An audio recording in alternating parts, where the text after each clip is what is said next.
Hello, my friends. It's Tasha. Welcome to my channel. Thank you so much for coming over and deciding to hang out with me for a little bit.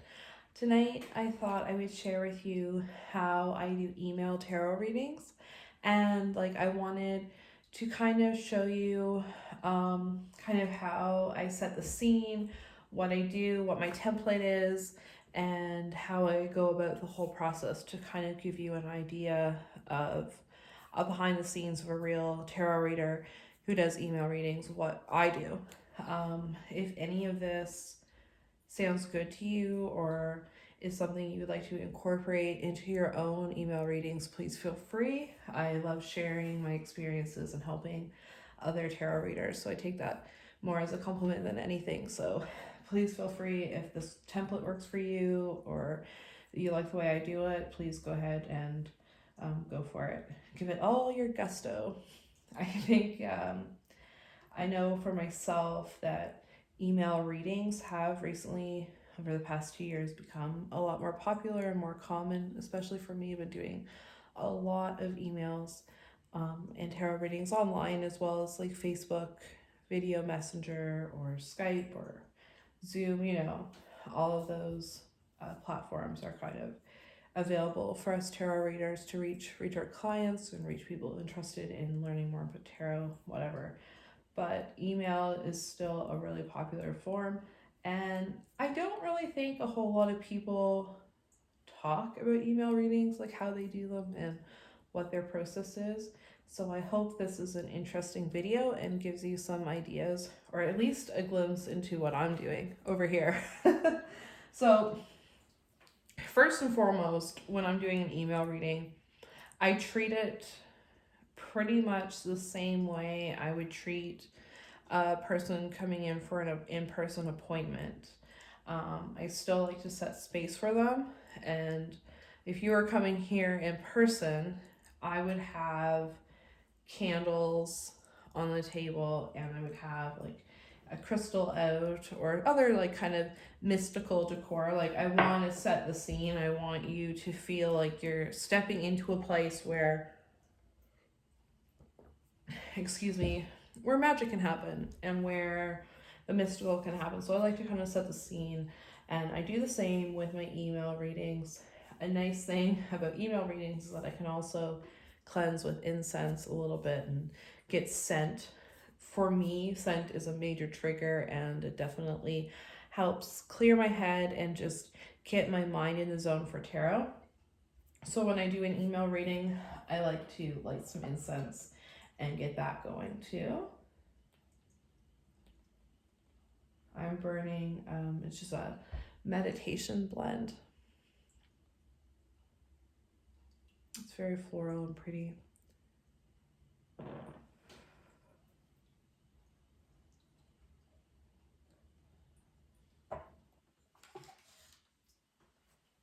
So I like to get some smoke going, some nice scents. Just kind of helps put me in the mood. When someone emails me and asks for a reading, I don't ask for a lot of information from them unless they want to tell me. So I will say, like, is there something in your life that you want me to focus on? Or do you want me just to do a general reading of whatever, and kind of whatever comes up? I let them decide. And then I let them lead about sharing any information with me. If they want to approach the reading from the sense of, I want more in-depth like understanding of the specific part of my life, then feel free, open up, talk to me about it. Or you can just say, no, I just want it to be general, and then we'll just kind of go with whatever the cards pick out. But I always let the client decide that and what they want to share, because I really don't think that the person has to share a whole lot with the reader, because most of the time the cards always end up kind of leaning towards what they were wondering about anyway. I don't know about you, but I know when I'm doing readings, most of the time the cards will answer what they were wondering about. I feel like 9 times out of 10. But I do have that little bit of communication, and I set a rule of, once the e-transfer, once the money arrives in my account, the reading will be sent within 48 hours. I used to do 24 hours, and I felt like that was too much time. like too much of a quick, like I needed a little bit more time. That wasn't enough time, I guess. It wasn't enough with working full time and having a life outside of doing magical stuff. It's just kind of hard to get something to someone and put the time in that I want to give to them. So I decided 48 hours, that gives me a day basically to get my head in the right spot. So I do that. So within 48 hours, I will send you your reading. I used to kind of be more flexible about getting paid for them. I would say like once you receive the reading, you can pay me, but I've been burned way too many times. So unfortunately, I have to be paid up front, and I would advise you, if you were taking payment for tarot readings that you do on the internet, absolutely get paid up front, because unfortunately people will take advantage of your kindness. So set your price, stick with it, and get paid up front, and just set fair time frames with people so that they understand that the reading is going to come within this time frame, and stick to that. Don't try your best not to miss your time frames that you set with your email clients, just like you wouldn't be late for an in-person reading with a client. So it's important because there's trust a little bit with email readings. So anyways, once all that, and I charge $30 Canadian for an email reading. I have no problem sharing that with people. I do a thing where, and it gets confusing in my head, but I keep with my repeat clients who I've known over the years, like what they pay is what they started with. With new clients, I kind of begin to raise. So I've been reading for professionally for about 13 years, and I've raised my prices from, it used to be $15 to $30, which it is now, over those past 13 years. So I feel like that's pretty fair. But that's where I'm at. I don't really judge anyone. I think some readers, charge a lot more, but that's okay, because it's not anyone's right to really tell you what price you should put on a service that you offer. I do mine low, specifically also because of the community that I live in. Where the part of Canada that I'm in, people just aren't super wealthy, so it's just kind of keep my prices as reasonable as I can to let people experience tarot.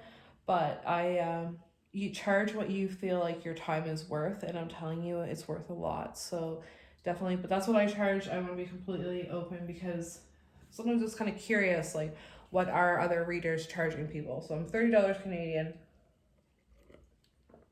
and it's about an hour's work to do an email reading. So once all that boring, mundane stuff is done, I set the scene. Sometimes I put nice music on for myself, relaxing music. Because of copyright, obviously I can't put it on here on this video, but usually kind of envision or imagine nice music happening in the background. And I get the computer out, and I got my incense going. Sometimes I'll give things a little spray. This is a Cancer Attunement spray that I got from Mystic Moons for the zodiac sign Cancer, which I am. So just kind of anything to make me feel a little bit more in the zone. The person has given me their first name at the very least. So we're just going to try to connect with that person, is basically where I'm at now. So I've got my cards ready to go. I'm feeling good. I feel like I've set the stage. I've got their name, whatever it is. So I'll pretend it's Matilda. So I've got Matilda over here. I've got her email. So how do you connect with someone over the computer? I just focus on their name. So when I'm shuffling the cards, I'm usually looking at that initial email from the person, because they wrote it, so it has their energy in it. No different if they were here in front of me telling me a story. So I'm looking at their initial email, and I'm thinking on her name. So I'm just thinking about Matilda, and I'm looking at her email. So what she's looking at, or what they're looking for, is kind of in front of me. And I'm just thinking about that as I shuffle the cards.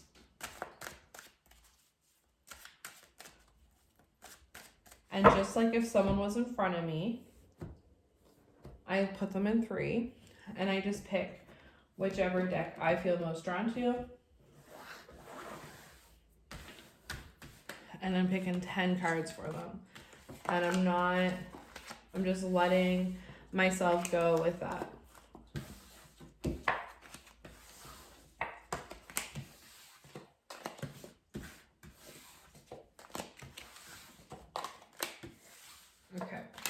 So there's her cards. While I'm picking the cards, I'm thinking about her. I'm looking at her email. I'm just kind of keeping in mind what she might be looking for guidance in. And then, just as if she was in front of me, I lay out her cards. Immediately, I'm thinking she's got something going on with her love life. There's something she's going to be kind of upset about. There's a loss coming. Some arguments. Her patience is being tested.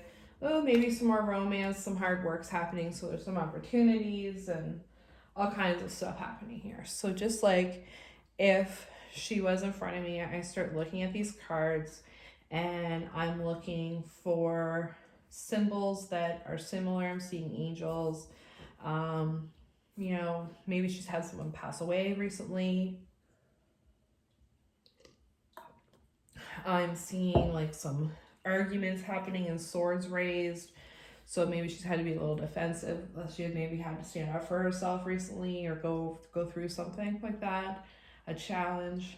Her patience is being tested for sure. And she's we got a balance kind of thing going on with like 2 and 2 and then the 2 cups here. And you got people with cups. And so there's some interesting things happening. So I'm looking at all of those things, just like I would if she was sitting in front of me. And then I began typing it up. So this, what I'm going to show you, and it's literally the smallest font ever. I don't know why I did that. But anyway, this is what one of my email readings look like. So this is kind of the length for your standard email reading from me. Very small font. Pardon me. So if this was in real font size, you know, it's pretty decent. It's about an hour's worth of work. And so I'm going to read this to you. This does not match these cards, but I'm going to not share the name of this person or their cards because I want to keep it private because this is a real tarot reading that I sent. But I feel like reading this to you and just sharing the flow of it will help you kind of get an idea of how I communicate during an email reading. So hopefully it's helpful to you. I didn't want to do up a fake one because I wanted it to actually be what I would send a client. So give you an idea. So this is how I start out. I always introduce myself a little bit. So I always say like, thank you for reaching out to me because you want to be polite to your person. And I say, I hope you enjoy this experience and that the cards provide you with some information or clarity that you may be seeking. I always like to begin with a little introduction on how my email readings work. We are using the Rider-Waite-Smith Tarot. So I always say what deck I'm using and I mix it up all the time. With in-person, especially new clients, I always start with the Rider-Waite with them because I want them to see a tarot deck that they recognize. If they've seen a tarot deck before in a movie, they've probably seen this deck. And so that triggers in their mind, like, okay, this is legit. These cards are the real tarot to a lot of people. So I like to really introduce people with the Rider-Waite, and I like to use the Celtic Cross, but you can do anything, and you'll see that the Celtic Cross and how I interpret it is different than your traditional Celtic Cross because I've kind of changed it to how I see it. So it's kind of my own version. But anyway, so I do a little introduction. I explain what they are, and I explain like a little bit about me and this deck. So this particular deck is the first deck I began my training on over 17 years ago. So I just like to let them know like a little bit about me, just a little bit. When I read the cards, I read their symbols, colors, numbers, as well as any patterns that stand out to me. So share with them how it works because they don't know, like they can't see you doing it. So be descriptive in how you read the cards. Even though we are not face to face, I sit with the cards and just think on your name as I shuffle them, and I ask them to share with us any messages that are important to you right now. And finally, I lay them out in a Celtic Cross spread. I use this spread because it is a nice capture of the present, past, future, and other aspects of your life, such as influence of other people. The cards are ready, and I hope you are too, so let's get started. And then I always add a photo. I take a photo of their cards. So this reading, just give you a little glimpse, I guess, so this is a real reading. So you've got the candles going, so take a picture. So they have a nice picture of the cards for their own reference.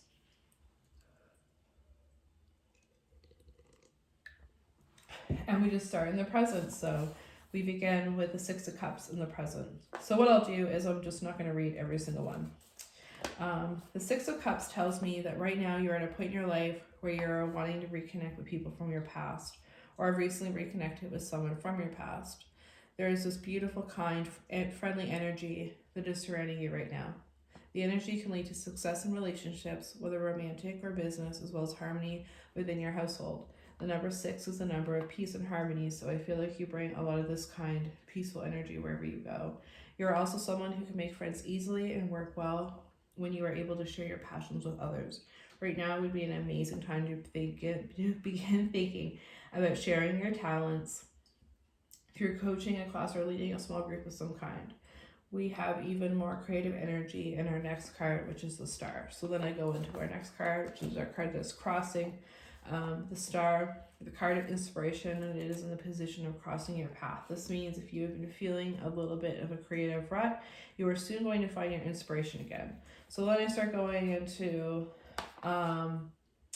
about that card. So I kind of break it all down, and then we go into the next card, which is something that I see as from your past, a lesson that you've learned, kind of coming back into your life and having an influence, and then something leaving your life, and then we've got the near future, the distant future, something under the surface. So I kind of just go through and I present them like this, like, our next card represents someone from your past, a lesson that you've learned that you're going to help you in the near future.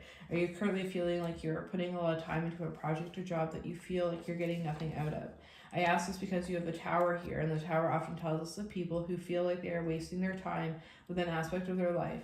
In the past, I feel like you have been in a situation where you were putting a lot of your energy into a relationship that was very one-sided. I think you've changed. So I kind of like, just explain it. Something leaving your life is the moon. When the moon is in this position, it means feelings of anxiety will be leaving your life. If you've been having trouble sleeping, because that's when your brain comes alive. I think the vibes of this card going away. So I just kind of go through each of the cards, and as you can kind of tell, or I hope you can kind of tell, I type like I'm talking to them, so I kind of keep it pretty casual. I'll say things like, I love this for you, or a little joke or whatever, and just kind of make my way through it. So I explain, next up we have the Fool representing how others are influencing you. Next up we have your hopes and fears being represented, the Five of Swords. This card is a fear of theft, blah, blah, blah. Last but not least, we have the Two of Swords as our final message for you today. And then just kind of in that last one, kind of sum up what's going on, and then I just end it with, I hope you like this reading, and then I gave you some food for thought. I hope you have a wonderful evening, Tasha, and then a picture, like to say, and that's it. So I just kind of, as if this person, Matilda, was sitting right in front of me right now, I would just type that out. So we begin with the Queen of Cups in your present, and then I explain that. Sometimes I'll describe the card. I'll say, you've got the Lovers crossing the Queen of Cups, and there's two people naked and an angel overhead with like a mountain behind them and blah, blah, blah, and start like talking about that and explaining what that card looks like. And then I just make my way through and kind of tell it like it's a story and take a picture, and that's about it. It takes me about an hour. I hope this was helpful. I just didn't want to read, my original intention was to read this reading out so you can get the full meal deal, but I just don't feel right about that, so I decided to stick it with little clips. But that's kind of the gist. I hope this was helpful and I wasn't just rambling on. If you have any questions about email readings or how to do them or anything like that, never hesitate to reach out to me. I love chit-chatting and all of that good stuff. So thank you so much for coming over and spending the past little bit with me, and happy tarot reading and tarot sharing and spreading the tarot love. See ya.